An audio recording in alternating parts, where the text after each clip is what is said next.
Hello friends, in this video lecture we are going to discuss CMAT 2024 plot 1 का question paper और इसको हम details में समझने वाले हैं। सारे कॉन्सेप्ट्स देखेंगे कि कौन से क्वेश्चंस को कैसे सॉल्व किया जाता है, ग्रामर का कौन सा पार्ट यूज हुआ है, etcetera. My name is Mukesh Bhayal and I am a member of team Edu Guruji. हम लोग कम्पिटिटिव एग्जाम्स की प्रिपरेशन करवाते हैं, CMAT, CAT, CUET, IP MAT and other exams, and I take care of the English part of it. तो चलिए हम शुरुआत करते हैं अपने क्वेश्चन पेपर की डिस्कशन की, and let us have a look at the first question. Identify the usages of the word principle in the following sentence. In the meeting, the principal stated the principal reasons for the suggested changes in the statute. अगर आप देखेंगे तो आप पाएंगे कि principal word जो है वो 2 बार इस्तेमाल हुआ है। अब आपने बचपन में पढ़ा होगा what is noun. Noun is the name of any person, place और thing, Ram, Indore, book, etcetera. कुछ याद आया क्या? बिल्कुल। तो इसमें नाउन है, एडजेक्टिव है, वर्ब है। ये वर्ड क्या है? This is the question. Now in the meeting the principal stated, principal क्या है? एक पर्सन है ना। So this is a noun, stated the principal reason. अब इसमें नाउन क्या है? Reason. What kind of reason? Principal reason. तो नाउन के बारे में कोई वर्ड अगर कुछ बताता है तो वो होता है एडजेक्टिव। जैसे I have a white car. कैसी car? White. So white is an adjective. Similarly, principal reason, so principal is an adjective because it describes the noun reasons. ठीक है, तो principal as a noun and as an adjective, C would be the correct answer. पहला वाला principal is noun, दूसरा वाला is adjective. हम लेते हैं दूसरा क्वेश्चन। क्या है ये? Pick the correct option to complete the following sentence. He often blank cold in winter. He often पढ़ के क्या समझ में आता? अक्सर। अक्सर जो चीज होती है वो सिंपल प्रेजेंट टेंस में आती है। अब अगर आप देखेंगे he is a singular noun, ये सिंगुलर सब्जेक्ट है ना, तो ही के साथ आपको लगाना पड़ेगा कैचेस। सिंपल प्रेजेंट टेंस में आपको सिंगुलर सब्जेक्ट के साथ वर्ब में SEIES लगाना होता है, प्लूरल के साथ नहीं लगाना होता है। So he often catches cold in winter is the correct option, correct answer here. Let's go to question number 3. क्या बोलता है question number 3? Pick the odd one out from the following options. 4 दे रखे, 3 एक जैसे हैं, एक भाई थोड़ा अलग जा रहा है। Which one is the odd one? You need to figure that out. Hold back, hold high, hold on and hold up. Hold back, you are holding something back, that means you are controlling, waiting, etc. Hold on का मतलब भी क्या होता है? Wait. Similarly, when you say hold up, that means you are going to wait for something. Hold high is the odd one out here. You hold someone high, that means you regard them, you admire them. So hold high is different from the remaining 3. हम बढ़ते हैं आगे और लेते हैं 4th question.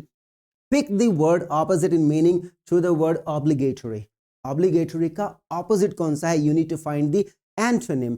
Now compulsory अगर आप देखेंगे, compulsory and obligatory are synonyms. Exclusionary means you exclude something. Voluntary का मतलब क्या होता है? Something is obligatory, that means you must do it, करना ही है. But if something is voluntary, that means it is optional. मर्जी हो तो कर लो. So voluntary जो है, this is the correct answer. This would be the opposite of obligatory. ठीक है, बढ़ा जाए आगे और हम लेते हैं क्वेश्चन नंबर 5. क्या कहता है? Speech without any preparation is known as extempore.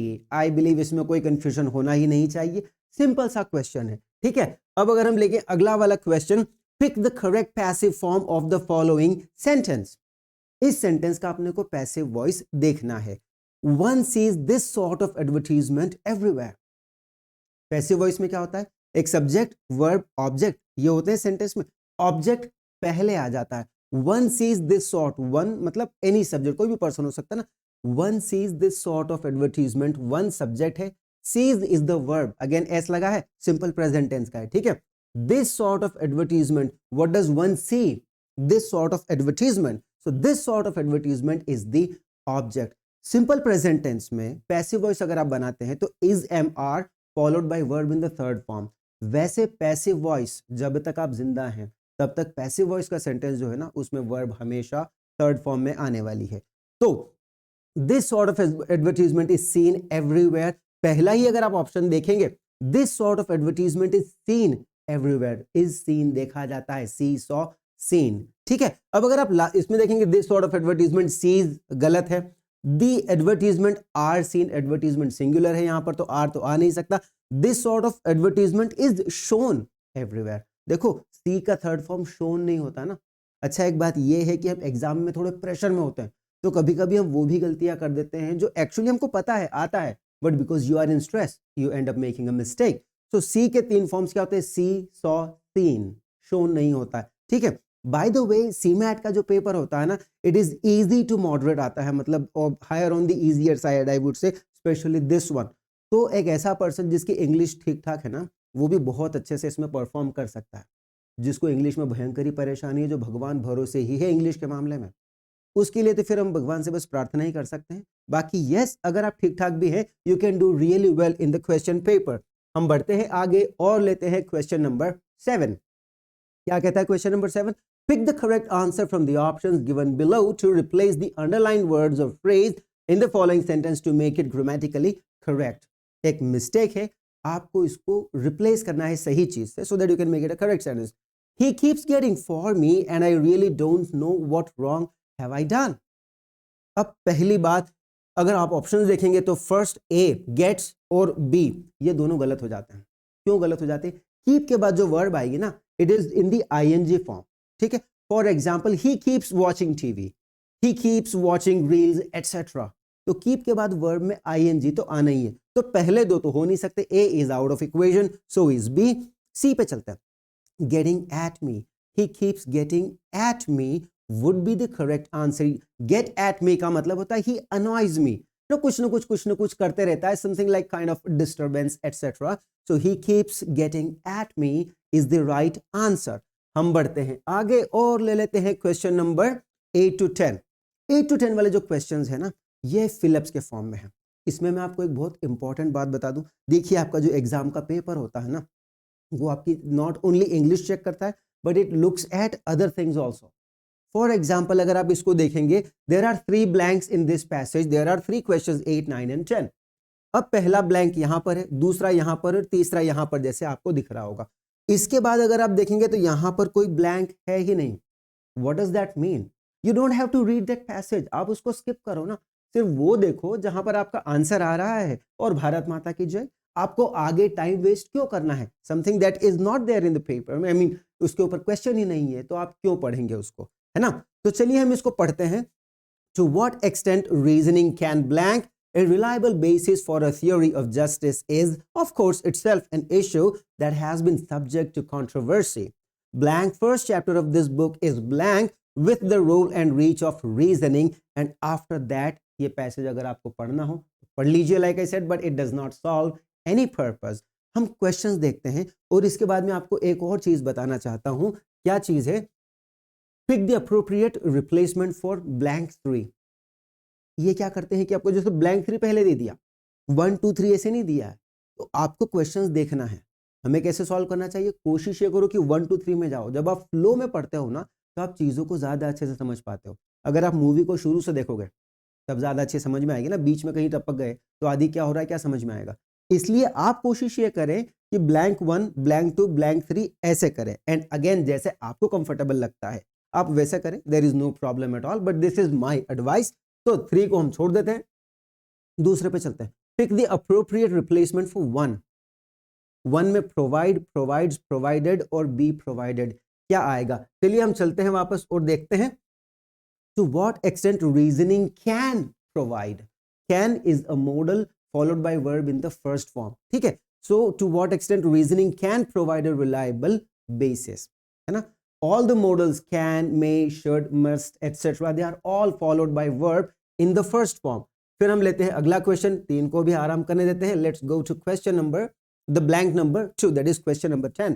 Pick the appropriate replacement for blank 2. A and the. You know these are articles or none of the above. तो आपको ये देखना है कि कौन सा article should fill the blank. चलते हैं हम. ये आ गया. तो blank first chapter of this book. A first chapter and या the first chapter. The first chapter, the first, the second, जो भी ये number sequence बताते हैं ना, with them we use the definite article that is the. So the first chapter of this book is blank. Third वाला जैसे कि मैंने बोला था वो सबसे पहले दे रखा. कंसर्न, कंसर्न्स, कंसर्न्ड और कंसर्निंग क्या आएगा? The first chapter of this book is concerned with the role and reach of reasoning. Is concerned. So concerned would be the correct answer here. C. ये हो जाएगा इसका सही जवाब. ठीक है, तो इस पर बेस्ड थे 3 क्वेश्चंस. हम बढ़ते हैं आगे. This was 8, 9. अगला जो क्वेश्चन हमारा आएगा, rearrange the following sentences to get a meaningful paragraph. Parajumble. You have got a few sentences. You need to arrange them in a systematic order. अब आप देखेंगे अगर, तो इसमें एक ट्रिक बताता हूं मैं. अगेन हर चीज को आप थोड़ा सा अगर ध्यान देंगे तो आप एग्जाम में ज्यादा अच्छे से कर सकते हैं. कैसे कर सकते हैं? अगर आप इनको देखेंगे, पहला वाला ए, बी और सी तीनों दे स्टार्ट विथ सी. सी क्या है? That's why interstate disputes over river waters are becoming intense and widespread. अगर आप जाएंगे that's why, इसीलिए. अब इसीलिए से पैराग्राफ कैसे शुरू होगा बताओ? अगर मैं आपको बोलूं इसीलिए मुझे वो इंसान पसंद नहीं है, अरे किसी लिए कौन इंसान पसंद नहीं है? तो आपको सबसे पहले ये भी देखना जरूरी होता है कि आप कैसे देखेंगे चीजों को, कैसे अप्रोच होनी चाहिए. तो हम चारों सेंटेंसेस पढ़ लेते हैं and then let's have a look. By the way, straight away, all Indian water bodies within and near population centers are now grossly polluted with organic and hazardous pollutants. India is facing a water situation that is significantly worse than any that previous generations had faced. That's why interstate disputes over river waters are becoming intense and widespread. Not a single Indian city can provide clean water that can be consumed from a tap on a 24/7 basis. तो जैसे कि मैंने आपको पहले ही option बता दिया था कि ये अगर आप देखेंगे सी, तो आप एक बार उस पर नजर मार के देख सकते हैं कि उसमें क्या आ रहा है. The correct answer here would be D. ठीक है, अब ये बात करता है वाटर जो स्कैर्सिटी है, पोल्यूशन है, उससे रिलेटेड. सबसे पहले आएगा B. India is facing a water situation that is significantly worse than any that previous generations had faced. फिर आएगा ए.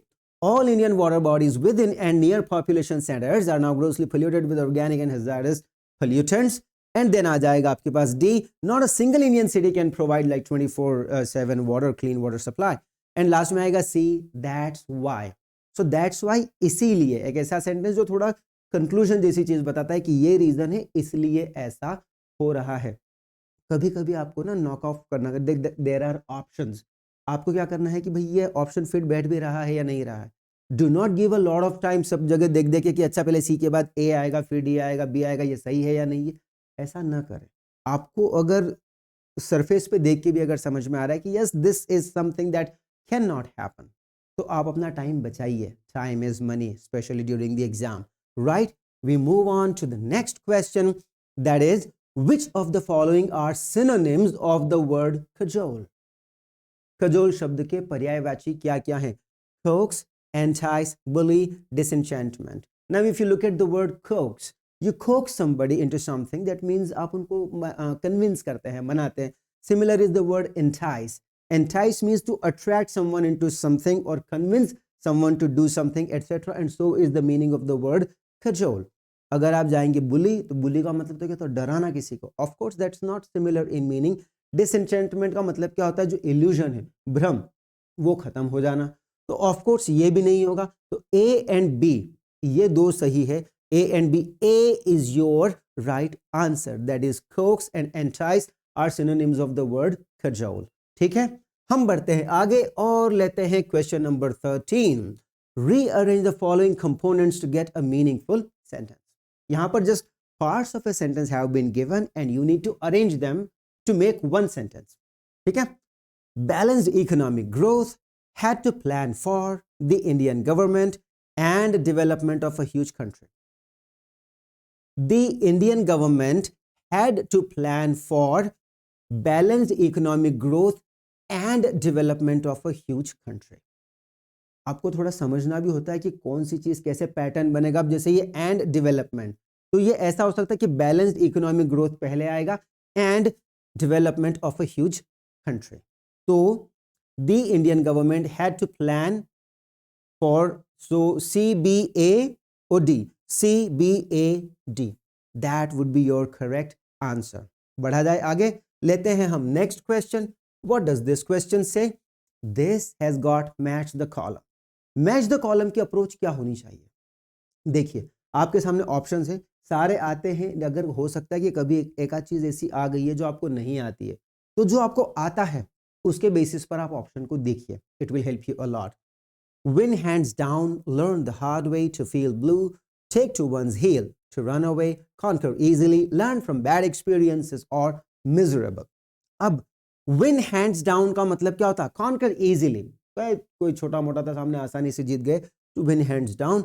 Learn the hard way का मतलब क्या होता है? Learn from bad experiences, सीखा तो सही है पर जिंदगी ने अनुभव कड़वे दिए थे, बुरी चीज से हमने मतलब बैड एक्सपीरियंस के थ्रू सीखा, इसको हम ये कहते हैं टू फील ब्लू, मतलब यार जीवन खराब चल रहा है। To feel blue means feel miserable. And the last one is take to one's heel का मतलब होता है भाग जाना, so that is to run away. तो विन हैंड्स डाउन का होगा conquer easily, learn the hard way, learn from bad experiences, to feel blue is miserable, and take to one's heel is to run away. That would be the correct arrangement of these two lists. Moving on to the second one. एंड इसमें अगर आप देखेंगे तो ये कुछ words English में foreign origin के, दीज आर लीगल टर्म्स। तो इस तरह के भी क्वेश्चंस आते हैं, like I said easy to moderate होता है, कुछ question moderate and sometimes of course challenging questions भी तो पूछे जाएंगे। तो मैं ये नहीं बोल रहा हूँ कि ये वाला चैलेंजिंग है, but yes you have to have that kind of word power to be able to answer such a question. alibi, ex parte, lex loci, quid pro quo। alibi का मतलब होता अदर, कोई पर्सन जैसे बोलता है, ये legal terms है जैसे, तो कोई पर्सन बोलता है कि मैं तो उस टाइम पे कहीं और था, सो that is alibi। X party का मतलब होता है फ्रॉम वन साइड ओनली, एक ही तरफ से। Lex loci is the law of the place, किसी जगह पर फॉलो किया जाने वाला कानून, लॉ ऑफ द लैंड ऐसे भी बोलते हैं इसको। Quid pro quo is this for that, मतलब एक चीज को आपने सब्स्टिट्यूट किया है दूसरी चीज से, तो ठीक है, that would be the arrangement. So A का क्या हुआ? 1 2, तो ए का 2 कौन सा है? बस सी वाला ऑप्शन अगर आप देखेंगे तो ये सीधे ही आ गया, A2। बी का है 4, ex party from one side only, लेक्स लोकाई, सी का 3 आएगा। तो इसमें भी जैसे अगर आपको एक श्योर है, आप देख लीजिए कि उसका सिर्फ एक ही ऑप्शन है। जैसे अगर मान लो आपको एलिबाई का पता है कि एलिबाई इज डेफिनेटली अदर, तो ए के साथ 2 बस एक ही जगह दे रखा है और कहीं पर है ही नहीं, तो आपको आसान हो जाता है आंसर गैस कर पाना, ठीक है, कि और कुछ नहीं हो सकता है। हम बढ़ते हैं आगे और लेते हैं क्वेश्चन नंबर 16। क्या कहता है ये? Given below are 2 statements. Statement 1 is modal verbs have only one form. They have no ing or ed forms and do not add s to the person singular form. Then statement 2 क्या कहता? Modal verbs are followed by past participle form of the other verbs. In the light of the above statements, choose the correct answer. Both 1 and 2 are true. Both 1 and 2 are false. या एक कौन सा सही है ये देखते हैं। तो सबसे पहले आप स्टेटमेंट 1 को देखिए, modal verbs have only one form. They have no ing or ed form. बिल्कुल सही है। I can eat 5 समोसा, मुझे भयंकर भूख लग रही है, 5 समोसे पेल सकता हूं मैं। So I can eat, I can eaten, I can eating, ऐसा नहीं आएगा। Similarly, if you take the example of should, so should is also followed by verb in the first form. No ing, no ed. You should ride slow. आपको गाड़ी धीरे चलानी चाहिए ताकि आपकी हड्डियां सही सलामत रहे। So you should ride slow, है ना? शुड के बाद राइड आएगा, verb in the first form. तो पहला वाला स्टेटमेंट तो सही है। दूसरे वाले की अगर आप बात करें, modal verbs are followed by past participle। past participle का मतलब होता है third form of the verb. I can eaten, he should gone, ऐसा होता है क्या? No, he should go, I can eat, इस तरह के सेंटेंस बनते हैं। तो statement 2 happens to be wrong। modal verbs जो होते हैं ना, they are not followed by past participle, they are followed by the first form of the verb। तो statement 1 is true but statement 2 is false। C is the correct option। बढ़े हम आगे, ले ले क्वेश्चन नंबर 17। क्या बोलता है question number 17? Given below are 2 statements again, one is labeled as assertion and the other is labeled as reason। Sentence क्या है? The details of the incident was not known। The details of the incident was not known। Assertion: the above sentence does not adhere to the requirement of subject-verb agreement and hence it is a grammatically incorrect sentence. Reason: in noun plus preposition plus noun constructions, the verb agrees with the number and person of the noun preceding the preposition. क्या है इसको, चलिए समझते हैं. The details of the incident was not known. What was not known? The details of the incident. Detail singular है या plural है? Plural है ना. So details of the incident, ये was जो ये incident के हिसाब से नहीं लगेगा, details के हिसाब से लगेगा. So the details of the incident were not known. तो subject verb agreement बर्बाद हो गया कि नहीं यहाँ पे? There is no subject verb agreement. इसलिए पहला वाला assertion जो है वो definitely सही हो गया because it does not adhere to the subject verb agreement. अब क्या रीजन सही है उसका? The noun plus preposition plus noun arrangement जब होता है तो क्या मतलब होगा इसका? देखो, details of the incident, details, incident, ये दोनों क्या है? नाउन्स है और इनके बीच में आ रहा है of, that is a preposition. तो ये क्या कहता है कि जब भी ऐसा नाउन प्रेपोजिशन नाउन आएगा तो जो ये वर्ब है ना, that should be used according to this noun that comes before the preposition. तो ये भी सही है, बिल्कुल सही बात है. जैसे मैं बोले the quality of the apples are good नहीं आएगा, the quality of the apples is good. Is जो है वो क्वालिटी, क्वालिटी सिंगुलर है, अनकाउंटेबल है, तो the quality of the apples is. ठीक है, तो जो भी प्रेपोजिशन के पहले नाउन आएगी आप उसके हिसाब से यूज करेंगे. ठीक है, तो यहां पर reason both assertion A and R reason are true and reason is the R is the correct explanation of this assertion A. तो दोनों सही है, assertion and reason, and it explains it properly. तो A is the correct answer.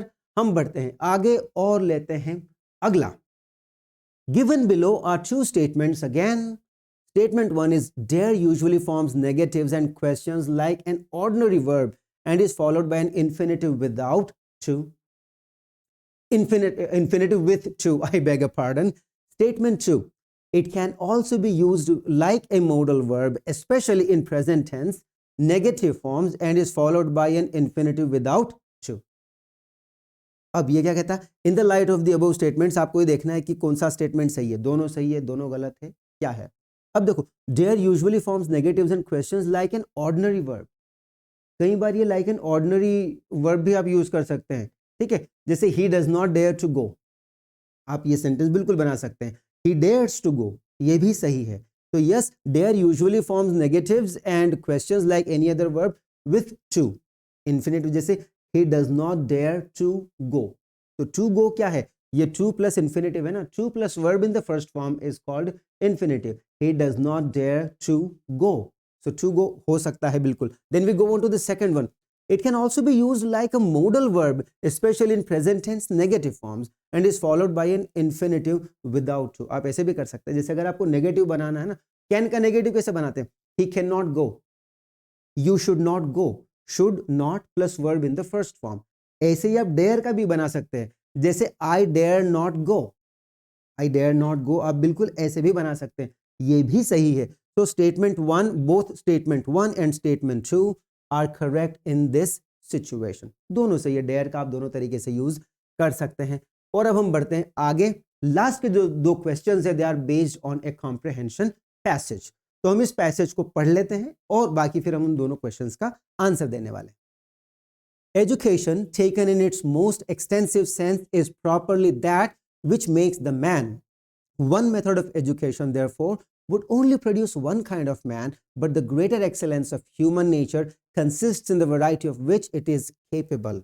Instead, then, of endeavoring by uniform and fixed systems of education to keep mankind always the same, let us give free scope to everything which may bid fair for introducing more variety among us.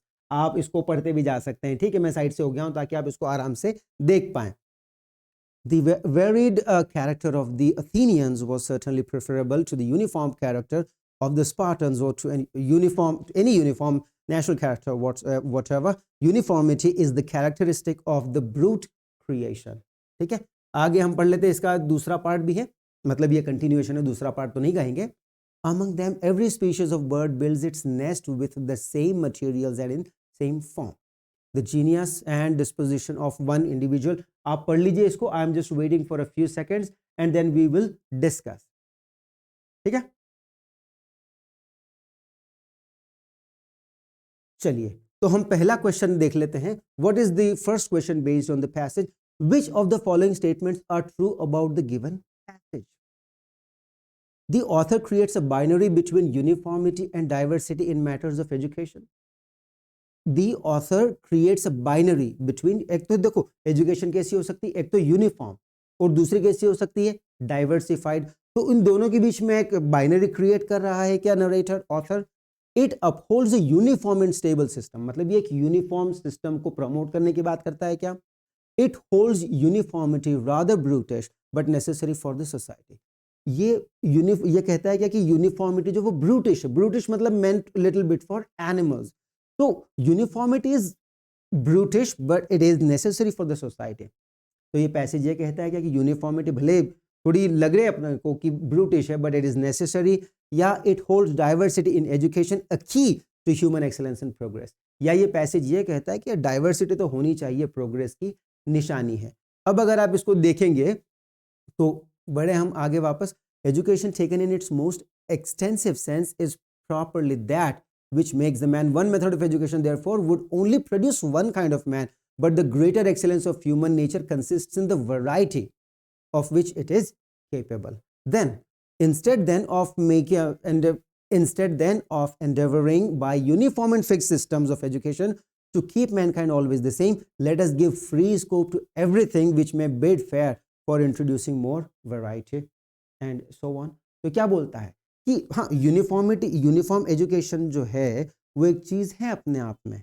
अगर जैसे आप आगे देखेंगे तो ये birds के लिए बोलता है कि बर्ड्स क्या करते हैं कि among them every species of bird builds its nest with the same materials and in the same way. तो वो यूनिफॉर्म है. तो ऑथर जो है वो यूनिफॉर्मिटी की भी बात कर रहा है और उसके साथ साथ वो डाइवर्सिटी की भी बात कर रहा है. तो ये जो पहला वाला स्टेटमेंट है, the author creates a binary between uniformity and diversity in matters of education, this one is true. It upholds a uniform and stable system. क्या ये यूनिफॉर्म सिस्टम को अपहोल्ड करता है क्या कि नहीं यूनिफॉर्म सही है? नहीं, ऐसा नहीं बोलता. ये कहता है कि यूनिफॉर्मिटी नहीं, डाइवर्सिटी भी आनी चाहिए. Then it holds uniformity rather brutish but necessary for the society. नहीं, ये नहीं कहता है कि जो यूनिफॉर्मिटी है वो हमारी सोसाइटी के लिए जरूरी है, नहीं बोलता है पैसेज ऐसा. ठीक है, ये बोलता है कि डाइवर्सिटी ज्यादा जरूरी है. Then it holds diversity in education a key to human excellence and progress. ये भी सही है. क्या बोलता है कि ये it holds diversity in education a key to human excellence, मतलब अगर डाइवर्सिटी है तो ये क्या है, वी विल एक्सेल, क्योंकि अलग अलग तरह के लोग अलग अलग तरह की चीजें सीखेंगे एंड वी विल ग्रो. तो 1 and 4 C is the correct answer to this question. और इसके बाद हम चलते हैं लास्ट क्वेश्चन पे, and that says which of the following is true about the given passage. इस पैसेज को लेकर इनमें से कौन सी चीज सही है? It describes the state of education in our society. क्या ये स्टेट को, जो सोसाइटी में एजुकेशन कैसी उसको डिस्क्राइब करता है? It narrates the story of educational development in our society. It reflects on the role and impact of education in life. All of the above. एक एक करके समझ लेते हैं. पहला, it describes the state of education in our society. नहीं, कैसी education है ये डिस्क्राइब नहीं करता. ये हमको बता रहा है कि यूनिफॉर्म एजुकेशन क्या होती है, डाइवर्सिफाइड क्या होती है और हमें क्या करना चाहिए. It does not describe the system as of now. It narrates the story of educational development in our society. अगर आप इस पैसेज को पढ़ेंगे तो इसमें कहीं भी ये नहीं बताएंगे कि कैसे धीरे धीरे एजुकेशनल डेवलपमेंट हुआ है सोसाइटी में, तो ये भी गलत हो गया. It reflects on the role and impact of education in life. ये वाला सही है. आपको ये बताता है कि आप क्या हो सकता है कि what can be the impact of education on society. तो yes, see it reflects on the role and impact of education in life. That happens to be the correct answer. और इसके साथ हमारा lecture comes to an end. हर चीज को मैंने थोड़ा डिटेल में बताने की कोशिश की. ऑफ कोर्स बहुत ज्यादा चीजें एकदम डिटेल भी नहीं, but yes, wherever the reasons could be given, I gave the reasons, and I'm sure you must have enjoyed this. So that would be it for now. Goodbye and do take care of yourself.